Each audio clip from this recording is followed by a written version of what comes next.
To discuss about MITM attacker, man in the middle attack.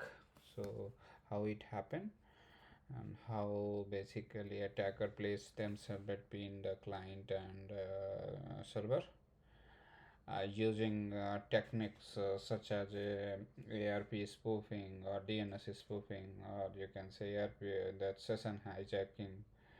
So those are basically things which allow the attacker to intercept and manipulate the traffic. So how overall processes take place. So let's discuss with the scenario.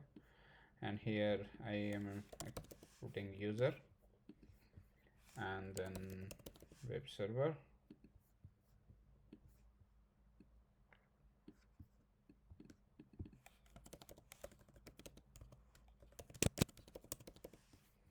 So when user initiate a connection,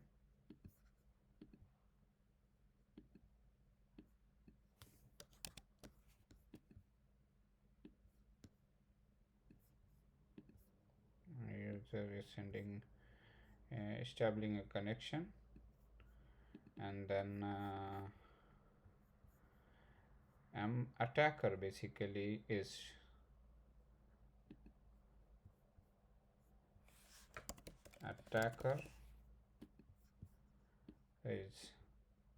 basically acting as it will intercept the traffic and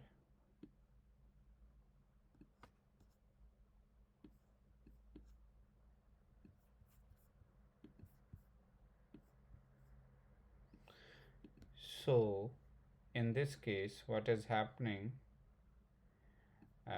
communication is being intercepted by attacker.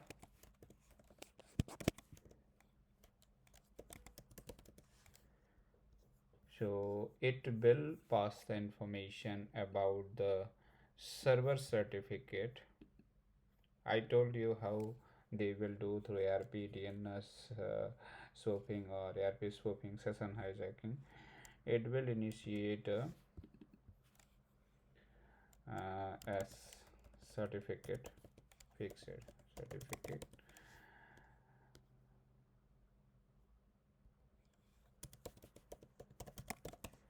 and it will try to impose like it's a legitimate server, and it will respond basically with a fake certificate, which is I would say mention fake certificate.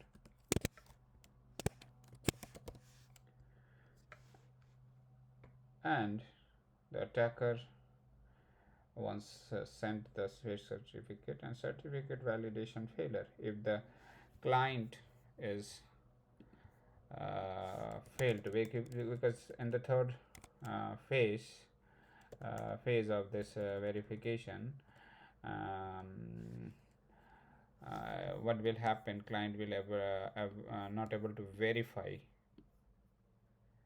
the certificate validity and basically authenticity, because it hold the information about valid the server against the trusted certificate. It's with the trusted certificate, it will try to validate it basically, and if it is failed, attacker will not able to do any communication or handshake.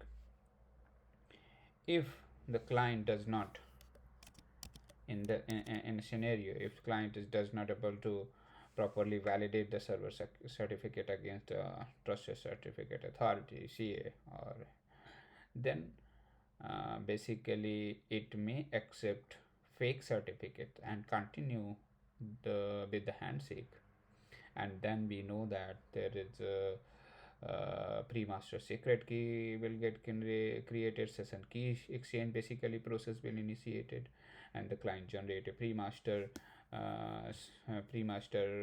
secrets encrypt using attacker fake certificate.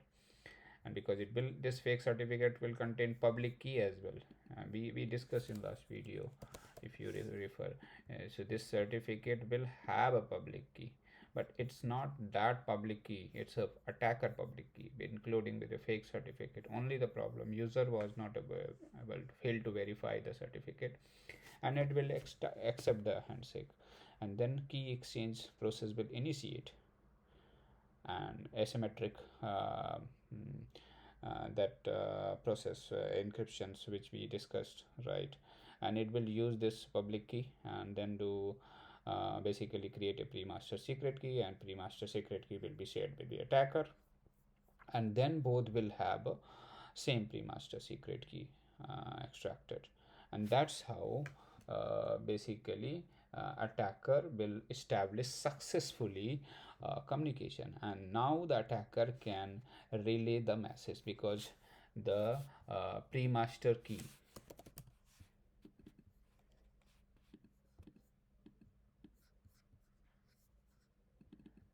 I will put so that pre-master secret key will be the same which have a user browser end, and now they will do attacker and message between the client and the legitimate server can read and inject data into the communications, and you will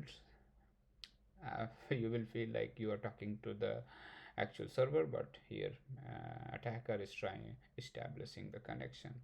So what are the conditions for successfully MITM attacks? So one is the weak or poor certificate validation, which we have discussed, outdated vulnerable system. So we must have a vulnerability removed properly, and basically if software is client or server software is outdated, latest security features or patches must be applied, making it easier to attack, basically exploit. So user behavior, user, and that is also one of the key concept. How we can do a protective measurement against the MITM attacks? That could be strict certificate validation. That is the main thing. The client should ensure that server certificate signed by certificate CA, trusted CA, basically matches the domain. And then HTTP strict transport security. That is basically we must force browser to only communicate with HTTPS. That is one thing. And public key pinning, we can do the public key pinning as well. So only the known public key can be allowed, will be allowed to talk, basically. And these are basically, and definitely I mentioned that educating users about the connecting untrusted network, importance of checking the HTTPS and valid certificates.